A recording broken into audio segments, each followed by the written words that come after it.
An analog pilot switches to digital. There's nothing that can beat analog, I swear. I love analog. Let's see what this stuff's all about, man. That is what I'm curious about. Can this replace my GoPro? Can I slap on a fat battery instead of a GoPro now? Let's find out. Hey, what's going on everybody? It's Koala FPV here. Today, we're doing an unboxing of the DJI Goggles 3. Some of you may be wondering, like, Koala, what are you doing with digital stuff? Because if you know me, I'm an analog diehard pilot, and I will probably be an analog diehard pilot forever. I don't want to spend so much money on drones. Every time I fly, I crash. I have to spend another like $300-400 bucks just to fix cameras. That's crazy. Basically today, we're gonna do the unboxing. We're gonna see what these goggles are all about. We're gonna go out, we're gonna fly with the 04 Pro and see, can it stack up against a GoPro? Is the quality good enough where you could save a bunch of weight and maybe stack on a bigger battery instead? Who knows? I do really like having amazing quality videos. I haven't really cared that much about having amazing quality FPV feed, but everyone's like always on my case, like, how can you still fly analog, man? Like analog's trash, yada yada, you can't see anything. Oh, you gotta get digital, you can see the blades of grass when you're flying. It's like, dude, no one's looking at the blades of grass when they're flying. It's my turn to see what it's all about. So without further ado, let's check it out. And let's check out my cat. You want DJI? What about analog? Okay. Sorry, cat. Let's open these up. I was gonna use this, but I don't think it's necessary. Is it more badass if I use my knife? I guess I'll have to do that. Psych. Oh, actually, turns out it's heat shrink, so I do have to use my knife.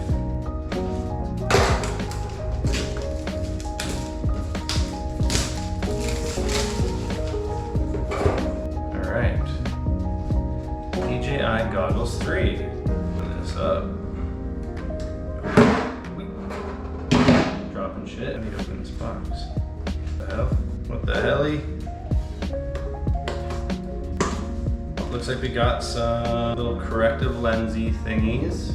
Okay, and some other crap. Now for the moment we've all been waiting for. Nice. They're a little dusty. That's fine. The whole reason I had to go to the Goggles 3 was because I initially bought the Goggles N3. When I put those on, the image was blurry and there's no adjustments.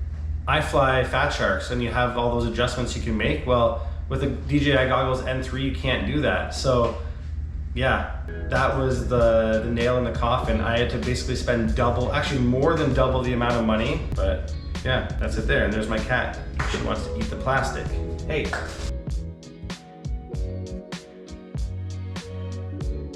She's trying to go in the box, dude. Can you guys see this? She's halfway in the box. What's in there, dude? Oh, she wants the silica gel. Buddy, get the hell out of there. All right, I have unboxed them. Apparently they're cat approved because now they're full of cat hair. Also, another thing about the Goggles N3 is they were extremely uncomfortable. I even bought like an aftermarket head strap to like alleviate some of the pressure off my nose, and it was horrible. It still didn't even help that much. So, oh my goodness. Oh, those are so comfortable. Doesn't even feel like anything's on your head. I do get a little light leak through the nose area, but I bet you when the goggles are actually on, you won't even notice it. Dude, these are freaking comfortable. Let me get my friggin' antennas out, dude. Dude, do I look like a cool bug now? Okay, cool. Cool stuff, guys. All right, well, now that I've discovered that the lighting is 1,000 times better beside the window, so I just updated them. It forced me to update them, which is annoying. Actually, sorry, it forced me to activate them. Now I updated them. And let's see. Where's the button? Where's the on button? Ow. Diversity, Kiss Ultra, BN220, all that fun stuff. All right. Let's plug it in. Don't explode.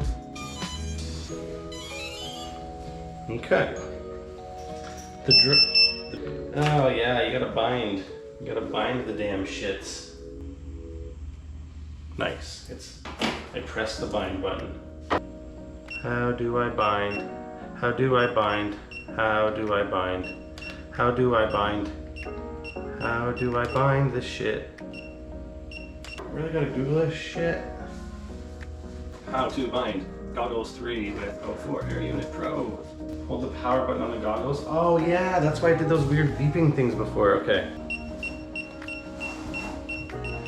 Oh, ding ding ding. That means it's party time.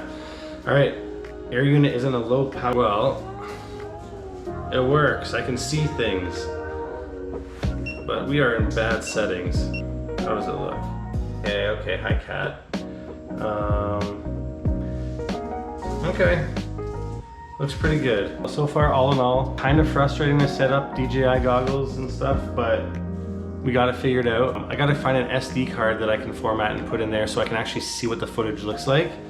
And then next thing's next, we're gonna go out and we're gonna fly. And we're gonna see what this is all about. So yeah, thanks for bearing with me on my struggles with this shit, but I'm just trying to figure it out. The next day. It's built, it's done, it's configured, I think. And I got Mr. Bright Until I Fly, Jack, on the phone with me, because this is what always happens when I go try new stuff with my drone. Haven't flown in like 4 months, but yeah, let's hope for the best.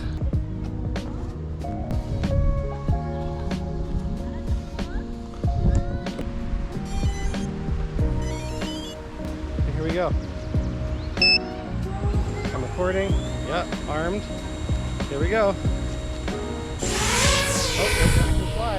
I can fly a drone. Wow. Okay. Wow, it's really high quality, man. Whoa.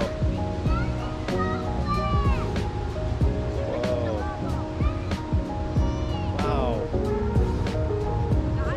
Wow. It's all right.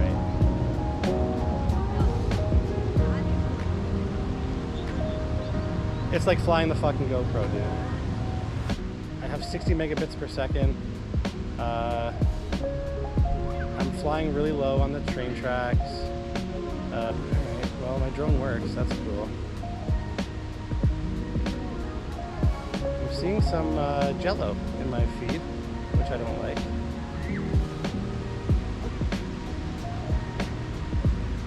Yeah, you don't see that with analog though. That's fine. Yeah, brand new props. It's okay. We'll see how it translates. Oh, the train's on the other side. Okay, I see. Train's on the other train tracks. That's fine. Alright. 15 volts. Huh. Interesting. Yeah, you definitely can see. You can definitely see details, that's for sure. Yeah, like, dude, I'm only pulling like 8 amps cruising. Alright, well, come in for a landing now. Don't cut the grass. Alright, well, that worked. It was good. You could see a lot of image quality while you're flying. It's pretty nice. I haven't flown in 4 months, so that's interesting. Alright, so after some further testing, it's looking pretty good. I think I need to get the battery center of gravity more in the middle, or just I need a bigger battery now that I have all this top plate space. So first things first, I tested 4K 48, and to be honest, I did not like how that image looked. It was way too sharp. So default sharpness out of the 04 Pro is way too sharp. I was even noticing noise at ISO 100. So that sharpening is boosting up any little bit of noise on the sensor. First things first, you gotta drop sharpness on that. It wasn't that great. I even said, yeah, not worth the money. Goggles are so expensive, air units are so expensive. Definitely still stand by that. Considering everything that I have done, I can 100% do with analog. So is it nice? Yes, but is it worth the money?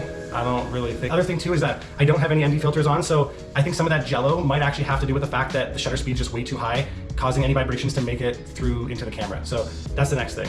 On the second flight, what I ended up doing was I lowered the exposure compensation down so that the highlights wouldn't get blown out. Lowered the sharpness by -1. Everything else stayed the same. From what I can tell, the highlights don't get blown out as much. The dynamic range isn't like as good as a GoPro, I don't think, but I'm also not shooting in D-Log-M, so that's another test I'm gonna have to do. Highlights were less blown out, and sharpness -1 makes the image look way better. The other thing too, I tried out 4K 30. And everybody says, oh man, you can't fly these lower frame rate modes. It's so impossible to fly, yada yada. And I kind of see what they mean, because at 4K 30, it does feel like you're flying a DJI like camera drone, where there's definitely latency with it. But looking at the footage back, I think it looks better, because the lower the frame rate, you have more data. The same bit rate in a lower frames per second video, you get more data per frame. So I don't know, I'm gonna have to further test that and see if the higher frame rates look as good as 4K 30. If I can get rid of this little jello that I'm seeing, I think ND filters will get rid of all that shake and stuff. Actually looks pretty good. Do I think it's worth the money? I don't know. I've been getting by on analog hand-me-downs that cost me next to nothing for a couple years now. I don't know, we'll see. First impression was not the best. Second impression, it's getting better. So I think I need to just keep playing around with it, tweak it, get the ND filters, and kind of see where it goes from there. But I'm just figuring it out as I go. So hopefully you guys kind of learn something from this and take away whatever the heck I'm figuring out here. I don't even know what I'm doing. But yeah, that's about it. All right, peace.